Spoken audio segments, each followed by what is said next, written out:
All right, well, let's switch from that series to this series because this is the one, the crucial game is tonight. And Andre Iguodala, this could be a huge factor, guys. He is listed as questionable for Game 4 with that calf injury that we saw took him out of the game starting in the third quarter of the last game. They are already down KD.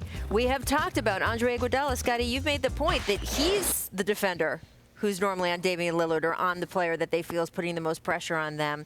If he doesn't go tonight, what do you think the impact is on this game? Well, they're going to have to find someone to stay in front of Dame and hopefully can do the same job that Iguodala has been able to do throughout this series. But I think it's important for them to have him on the court. A lot of things that he does not show on the stat sheet, like guarding Damian Lillard and keeping him pretty much out of this series. And he's done a good job throughout of getting rebounds, pushing things in transition, setting picks, stepping through, getting easy baskets. Those things will be missed. And Andre Iguodala, a lot like Draymond Green, is a game changer for this Golden State Warriors. This is really where you rely on your training staff to know whether or not if he plays tonight, he has a chance to more severely get that injury. Because if the Warriors win tonight, 9 days. Yep. The finals first game is set. It is the 30th. They would have 9 days. If they lose tonight, then they have to extend it. They have to travel, have to play another game. They could still have 7 days. That's true. Though. They have to make it. But you know that's what's Let's going not through. turn this That's into going a crazy. through Andre's head. I do. And look, I spoke to Andre for a while after the game, and you know Andre Iguodala. He's like you, Scottie. He's like, of course I'm playing. He's like, I'm going to play.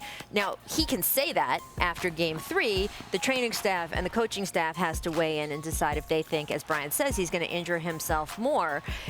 It's just if you're Portland and you see this injury report today, whether he actually steps on the court or not, and he might be, even if he plays, might be not himself, does that give you a little extra hope? Because teams down 3-0 have never come back to win. Never.